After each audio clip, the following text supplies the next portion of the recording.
காற்சிலம்பு ஒன்றை விற்று புதிய தொழில் தொடங்கலாம் என்று முயற்சி செய்கிறான். அந்தோ பரிதாபம்! அதே காலகட்டத்தில் மதுரையை ஆண்ட பல்யாகசாலை முதுகுடுமி பெருவழுதியின் வழிவந்த குடும்பர் குலத் தலைவன் நெடுஞ்செழியனது பட்டத்தரசியின் காற்சிலம்பு ஒன்று காணாமல் போக ஒற்றை காற்சிலம்பை விற்க முயன்ற கோவலனை கள்வன் என்று முடிவு செய்து அவனை கொன்று விடுகிறார்கள்.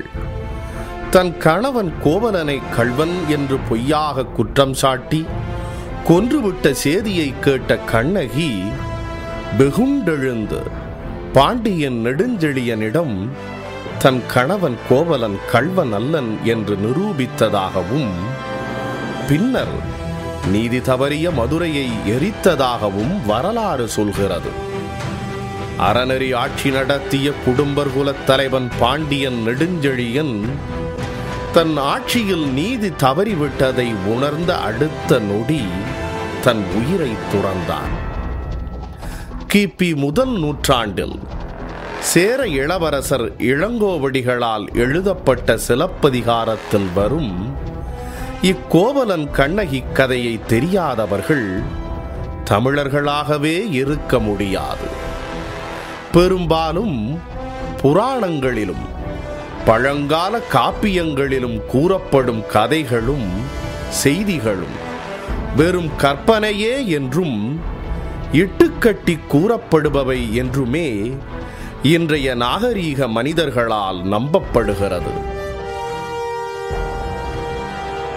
புராணங்களிலும் பண்டைய காப்பியங்களிலும் கூறப்படும் செய்திகளை நிரூபிக்க தக்க சான்றுகள் இல்லை என்பதே இவர்களின் கூற்று. ஆனால் அடிப்படையில் புராணங்களிலும் காப்பியங்களிலும் கூறப்படும் செய்திகளும் கதைகளும் அக்கால சமூக தளத்தில் நடைபெற்ற நிகழ்வுகளின் தொகுப்புகள் என்பதையே அது தொடர்பான தீவிர ஆராய்ச்சிகள் நமக்கு உணர்த்துகின்றன. கால ஓட்டத்தில் அக்கதைகளின் சில ஏற்ற இறக்க புனைந்துரைகள் ஏற்பட்டிருக்குமே அன்றி பழங்கதைகள் அனைத்துமே கட்டுக்கதைகள் என்பது அறியாமையின் வெளிப்பாடே. எவ்வித ஆராய்ச்சியும் இல்லாமல் பழங்கதைகளை புறக்கணிப்பது நம் வரலாற்றை நாமே புதைகுழியில் தள்ளுவதற்கு சமம். தான் யார் என்ற வரலாற்றை மறந்ததாலேயே தமிழர்கள் இன்று வரை வீழ்ச்சியுற்று கிடக்கின்றார்கள். அதன் எடுத்துக்காட்டே கோவலன் கதையும் அதன் வரலாறும். ஆம், எப்பொருள் யார் யார் வாய் கேட்பினும் அப்பொருள் மெய்ப்பொருள் காண்பதறிவு எனும் தமிழாசான் வள்ளுவனின் வாக்கிற்கு இணங்க சிலப்பதிகாரத்தில் கூறப்படும் கோவலன் கண்ணகி கதையின் உண்மைத்தன்மையை ஆராயும் பொருட்டு நாம் தேடிய வகையில் கிடைத்த செய்தி நமக்கு பெரும் வியப்பையும் பெரும் ஆச்சரியத்தையும் கொடுத்தன. பண்டை குமரி கண்டத்தின் பற்றுளி ஆற்றங்கரையில் பல்லாயிரம் ஆண்டுகளுக்கு முன்பே வேளாண் தொழிலை சிறப்புடன் வளர்த்தெடுத்து பின் நாட்களில் ஊர், நாடு, நகரங்களை உருவாக்கி குடும்பு நடத்தியவர்களான குடும்பர்களே பின் நாட்களில் தங்கள் பண்டை பழமை கருதி தங்களை பாண்டியர்கள் என்று அழைத்துக் கொண்டனர். இப்பாண்டிய குடும்பர்கள் தங்களை திங்கள் குலத்தினர் என்று கூறிக்கொண்டனர். திங்களின் மறுபெயர் மதி. அதன் பொருட்டே பற்றுளியாற்று கரையில் தாங்கள் உருவாக்கிய நகரத்திற்கு மதிரை என்று பெயர் வைத்ததாக பண்டைய தமிழர் நாகரிகமும் பண்பாடும் என்ற நூலில் மொழி ஞாயிறு தேவநேய பாவாணர் குறிப்பிட்டுள்ளார். குமரி கண்டத்து பாண்டிய குடும்பர்கள் உருவாக்கி அரசு செலுத்திய மதுரை என்று பிற்காலத்தில் மருவிய மதிரை நகரம் பெரும் கடற்கோளால் அழிந்துபட அதன் நினைவாக சுமார் 3000 ஆண்டுகளுக்கு முன்னால் உருவாக்கப்பட்டதே வடமதுரை எனும் இன்றைய மதுரை மாநகரம். உலகிலேயே முதலில் தன் மொழியை வளர்க்க சங்கம் நிறுவிய நகரம் உண்டென்றால் அது இம்மதுரை நகரமாகத்தான் இருக்கும். அப்படி தங்களால் உருவாக்கப்பட்ட முதற் சங்கத்து தென்மதுரையும் இரண்டாம் சங்கத்து கபாடபுரமும் கடல்கோளினால் அழிந்துவிட கடைச்சங்கம் நிறுவி தமிழ் வளர்த்த இன்றைய மதுரையை ஆண்டவர்கள் குடும்பர்களே என்று தொல்காப்பியம், புறப்பொருள் வெண்பாமாலை முதலிய பழம்பெரும் இலக்கண நூல்களும் கல்வெட்டு ஆதாரங்களும் நமக்கு உணர்த்துகின்றன. வேள்விக்குடி செப்பேடும் புறநானூறும் பல்யாகசாலை முதுகுடுமி பெருவழுதி என்ற பாண்டிய வேந்தனை புகழ்ந்து பாடுகின்றன. முதுகுடுமி என்பது குடும்பர்குல தலைவனையே சுட்டும். இம்முதுகுடுமி பெருவழுதியின் வழித்தோன்றலே பாண்டியன் நெடுஞ்செழியன். இவனது காலகட்டத்திலேயே கோவலன் கண்ணகி கதை நடந்ததாக இளங்கோவடிகள் குறிப்பிடுகிறார்.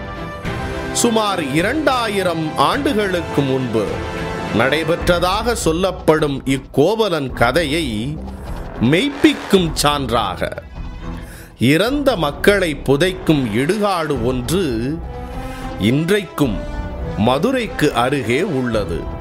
அதன் பெயர் கோவலன் பொட்டல். இக்கோவலன் பொட்டல் என்று அழைக்கப்படும் இடுகாட்டை ஒரு குறிப்பிட்ட சமூக மக்கள் மட்டுமே பயன்படுத்துகிறார்கள். 2000 ஆண்டுகளுக்கு முன்பு நடந்த வரலாற்றை மெய்ப்பிக்கும் இக்கோவலன் பொட்டல் மதுரையில் இன்று எங்கு உள்ளது? அக்கோவலன் பொட்டலை பயன்படுத்தும் அந்த குறிப்பிட்ட சமூக மக்கள் யார்? கோவலனுக்கும் அக்குறிப்பிட்ட சமூக மக்களுக்கும் உள்ள தொடர்பு என்ன? மதுரைக்கு தெற்கே திருப்பரங்குன்றம் போகும் வழியில் உள்ள ஊர் பழங்கானத்தம். பண்டைய தமிழகத்தில் பொதுவாக கிராமத்தையோ அல்லது ஊரையோ சார்ந்தும் நன்செய் புன்செய் நிலங்களையும் ஆறு, ஏரி போன்ற நீர்நிலைகளையும் சார்ந்து இருக்கும் இடமே நத்தம் என பெயர் பெற்றது. இப்பகுதியை சார்ந்து உள்ள ஆற்றங்கரை அல்லது ஏரிக்கரையை ஒட்டிய தரிசு நிலத்தில்தான் அவ்வூர் அல்லது நகரத்தின் இடுகாடும் அமைந்திருக்கும். தமிழர்கள் தென்புறத்திலேயே இடுகாடு அமைக்கும் பழக்கத்தை பழங்காலம் தொட்டு இன்று வரை கடைபிடித்து வருகிறார்கள்.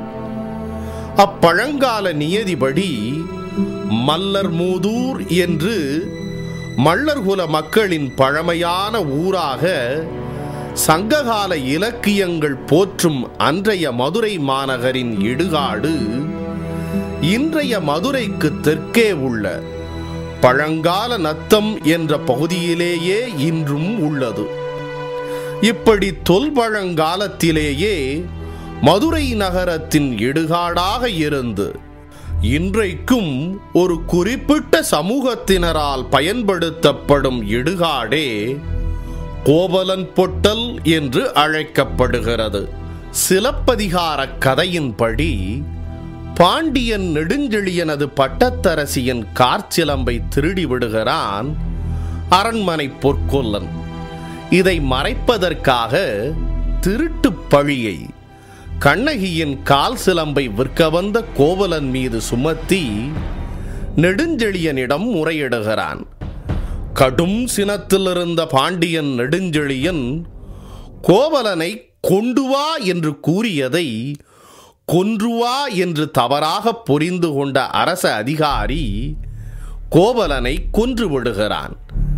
அப்படி கோவலனை கொன்று புதைத்த இடமே இக்கோவலன் பொட்டல் என்பதை மதுரை காமராசர் பல்கலைக்கழக முன்னாள் ஆய்வாளர் திரு கோவிந்தராசனார் தனது கண்ணகியார் அடிச்சுவட்டில் புகார் முதல் வஞ்சி வரை என்ற நூலில் குறிப்பிட்டுள்ளார். இச்செய்திகளை சுமார் 2000 ஆண்டுகளுக்கும் மேலாக செவி வழி கதையாக கூறி வரும் இப்பகுதி மக்கள் பாண்டியன் நெடுஞ்செழியனின் ஆணைக்கிணங்க கோவலனை கொன்றது தங்கள் முன்னோர்களே என்று குறிப்பிடுகின்றனர். தங்கள் முன்னோர்கள் நீதி தவறி ஒரு நல்லவனை கொன்றுவிட்ட தவறுக்கு பிராயச்சித்தமாக கோவலனை கொன்ற அந்த வெட்டுப்பாறையையும் கோவலனின் வெட்டுப்பட்ட தலை போன்ற ஒரு சிலையையும் வைத்து இன்று வரை வழிபட்டு வருகிறார்கள் இப்பகுதி பூர்வீக மக்கள். இத்தகவல்களை கேள்விப்பட்ட தமிழக அரசு தொல்லியல் துறை 1980ஆம் ஆண்டு தொல்லியல் அறிஞர் இரா நாகசாமி தலைமையில் இக்கோவலன் பொட்டல்